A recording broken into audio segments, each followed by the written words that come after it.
Hi there, I'm Alison Kurak, owner of Stitched Real Estate Transaction Coordination Company, and welcome to my channel. In today's video, we are covering my top 3 tips to deal with a potentially upset client in your TC business. So as a transaction coordinator, the agents you're working with, if they get upset, these are going to be my top 3 tips to smooth over that relationship and keep moving forward. If you're new here, thank you so much for watching. Please be sure to check out all the other videos on our channel. We've got lots of great transaction coordinator and agent tips just for you. Down below, you'll find links to our website, our TC shop for our templates and courses, and more information on our services and our other social profiles. If you have any questions during or at the end of this video, drop a comment. I always get back to you, and I might even make a video to answer your question.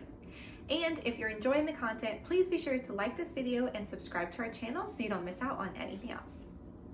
All right, now let's dive into my top 3 tips to deal with an upset client as a transaction coordinator.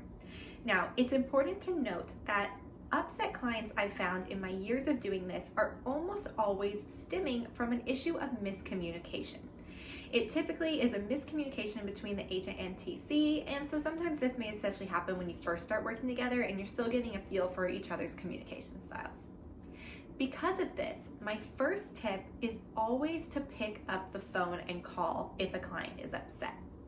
They may start emailing or texting about something that they're not happy with, and it may be scary to pick up the phone and call someone who you think is upset with you, but it almost always diffuses the situation and brings the level of it down literally tenfold.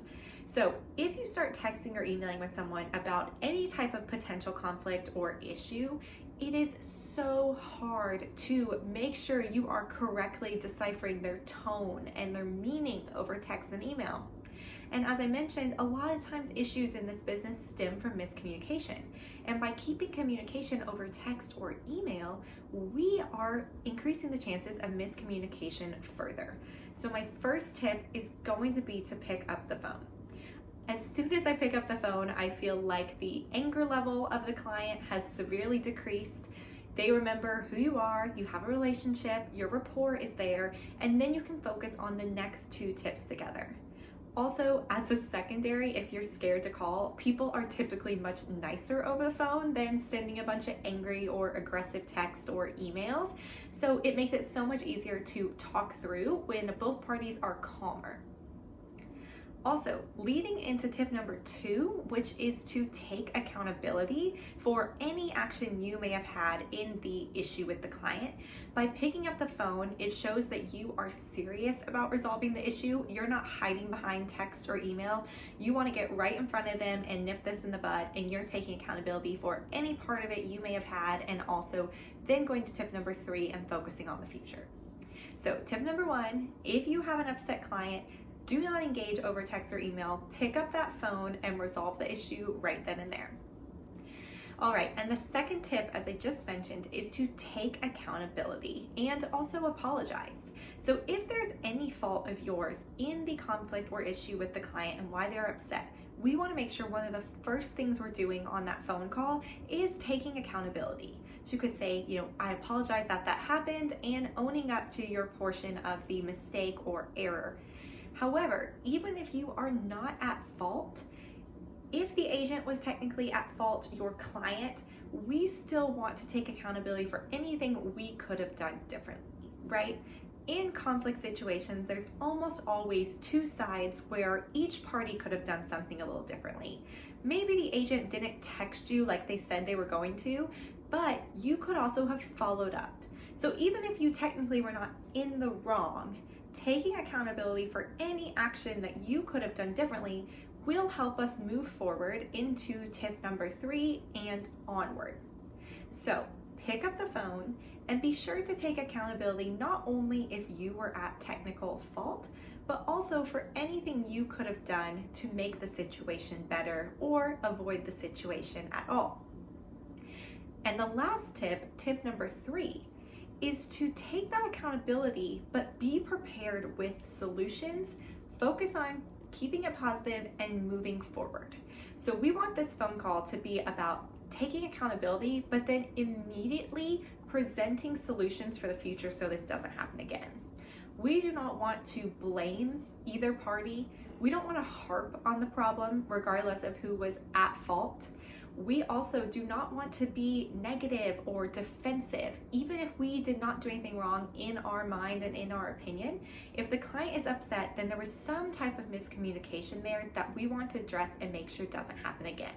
We don't want to defend ourselves too much, even if we were in the right, because that can make the client feel uneasy or get defensive themselves. So we want to shut it down by picking up the phone, taking accountability, apologizing if we feel like that's the right thing to do, and then immediately focusing on solutions and the future. So when I realize a client is upset and they've reached out over text or email, the first thing I'm going to do is figure out where the problem came from.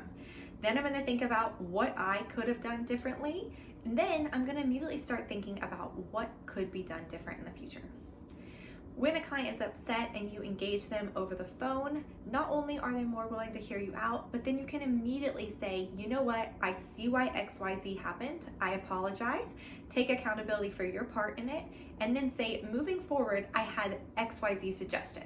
Say, we can do this. I will set a reminder that if we're waiting on something at 4 o'clock, I'll go ahead and text you before the end of the day. Or you could come up with multiple solutions. Like, I thought about it, we could do this, we could do this, we could do this. Like, do you think one of those would be better in the future?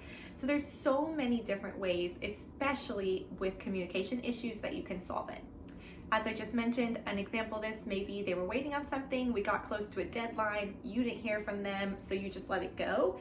Maybe you could follow up. I always kind of revisit my deadlines close, like an hour out to the end of the day, and if I notice something's missing, then I might follow up with my agents, even if I technically was supposed to be waiting on them. So there's all kinds of different solutions.